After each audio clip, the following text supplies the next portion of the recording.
और चलिए इसी के साथ आगे बढ़ेंगे। दिल्ली से मिल रही अगली खबर, जहां Madhya Pradesh BJP core committee की बैठक शुरू।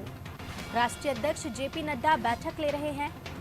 सत्ता और संगठन के समन्वय पर चर्चा होगी, तो पार्टी की आगामी रणनीति का रोड मैप भी तैयार होगा। Madhya Pradesh BJP core committee की बैठक शुरू हो गई है। राष्ट्रीय अध्यक्ष जेपी नड्डा ये बैठक ले रहे हैं, जिसमें पार्टी की आगामी रणनीति का रोड मैप तैयार होगा।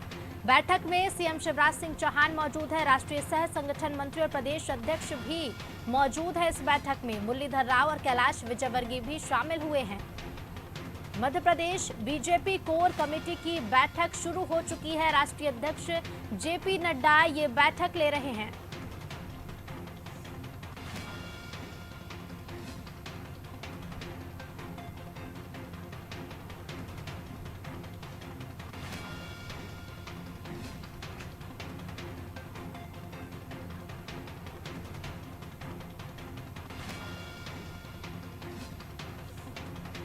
बैठक में मुख्यमंत्री शिवराज सिंह चौहान भी मौजूद हैं।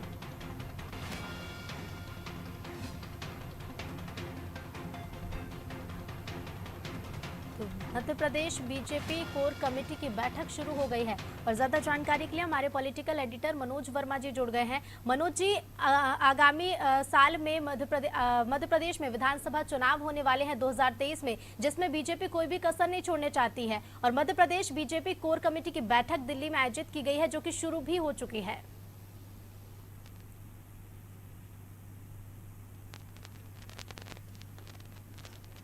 मनोज जी, आपको मेरी आवाज मिल पा रही है? जी हाँ रितु, आपकी आवाज आ रही। Manoj ji, Madhya Pradesh BJP core committee की बैठक शुरू हो चुकी है। राष्ट्रीय अध्यक्ष जेपी नड्डा ये बैठक ले रहे हैं। पर बीजेपी की इस प्रकार की बैठकें होती रहती है। हालांकि इस बैठक को लेकर प्रदेश के नेताओं को कोई एजेंडा नहीं बताया गया है।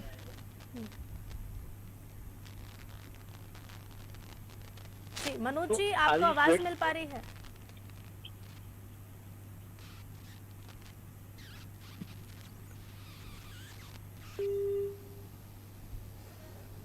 तो सत्ता और संगठन के समन्वय को लेकर चर्चा होगी इस बैठक में। पार्टी की आगामी रणनीति का रोड मैप भी तैयार होगा। बैठक में सीएम शिवराज सिंह चौहान मौजूद हैं। राष्ट्रीय सह संगठन मंत्री और प्रदेश अध्यक्ष वी.डी. शर्मा भी इस बैठक में मौजूद हैं। तो मुरलीधर राव और कैलाश विजयवर्गीय भी शामिल हुए हैं बैठक में।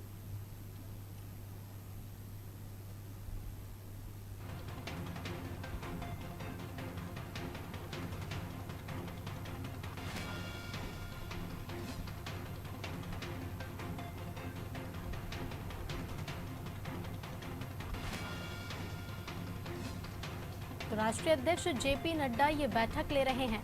Madhya Pradesh BJP core committee की बैठक जो कि दिल्ली में आयोजित की गई है, बैठक की शुरुआत हो गई है।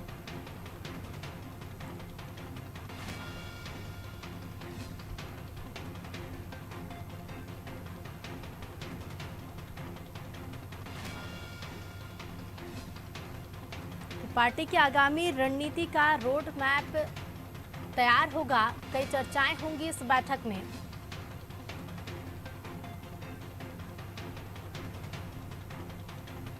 हमारे पॉलिटिकल एडिटर मनोज वर्मा जी एक बार फिर से जुड़ गए हैं। Manoj ji, Madhya Pradesh BJP core committee की बैठक शुरू हो गई है। सत्ता और संगठन के समन्वय पर तो चर्चा होगी ही, और क्या कुछ चर्चाएं इस बैठक में हो सकती हैं?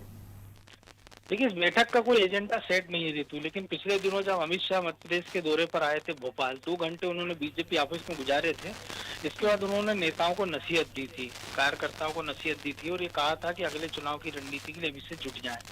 कुछ ऐसे मसले हैं जिनको लेकर खबरें आ रही थी कि सत्ता और संगठन के बीच समन्वय का कुछ अभाव दिख रहा था और दूसरे भी कई प्रकार के इश्यू थे। इन्हीं सबको देखते हुए इस बैठक का आयोजन दिल्ली में किया गया है और जेपी नड्डा इस बैठक में खुद मौजूद है। बीजेपी की कोर कमेटी की बैठक प्रायोजित भी होती रही है, लेकिन उसमें दिल्ली का कोई नेता मौजूद होता नहीं था, ना ये बैठकें दिल्ली में होती थी। आमतौर पर ये बैठकें भोपाल में हुआ करती थी और उसमें मध्य प्रदेश से जुड़े तमाम बड़े नेता, चाहे वो नरेंद्र सिंह तोमर हो, कैलाश विजयवर्गीय, प्रहलाद पटेल, ये सारे लोग इसमें शामिल होते थे। लेकिन इस बार की इस बैठक में महत्वपूर्ण ये भी कि गृह मंत्री को इसमें बुलाया गया है। इसके साथ ही जो सह संगठन मंत्री है राष्ट्रीय शिव प्रकाश है, मध्य प्रदेश के संगठन महामंत्री हितानंद शर्मा, मुख्यमंत्री शिवराज सिंह चौहान, प्रदेश अध्यक्ष वी.डी. शर्मा और केंद्र सरकार और मध्य प्रदेश के तमाम दिग्गज नेता इस बैठक में मौजूद हैं। तो एक तो 2023 के चुनाव की रणनीति पर इस पर चर्चा होगी कि किस रणनीति के साथ इस चुनाव में जाए, क्योंकि हमने देखा था कि उत्तर प्रदेश के चुनाव में बीजेपी ने अलग रणनीति के साथ गई थी, उस समय उत्तराखंड में अलग रणनीति बनाई थी और गोवा में। इस साल के अंत में भी गुजरात और हिमाचल में चुनाव और अगले साल मध्य प्रदेश, छत्तीसगढ़ और राजस्थान में चुनाव होना है। इनमें से केवल मध्य प्रदेश में बीजेपी की सरकार है। मध्य प्रदेश में क्या रणनीति होगी, उत्तर प्रदेश के मुकाबले में क्या यहाँ नया करना होगा, इन सारी चीजों पर चर्चा होगी। इसके साथ ही जो संगठन में समन्वय का अभाव दिख रहा है, उसको लेकर भी संगठन के कान उमेठे जाएंगे और निश्चित तौर पर जब राष्ट्रीय अध्यक्ष की मौजूदगी होगी तो कुछ और अहम मसलों पर भी चर्चा होगी। अब इस बैठक में क्या कुछ निचोड़ निकलता है, इसके लिए हमको थोड़ा इंतजार करना होगा। जी तो जी बिल्कुल मनोज जी, बहुत बहुत धन्यवाद आपका तमाम जानकारियों के लिए।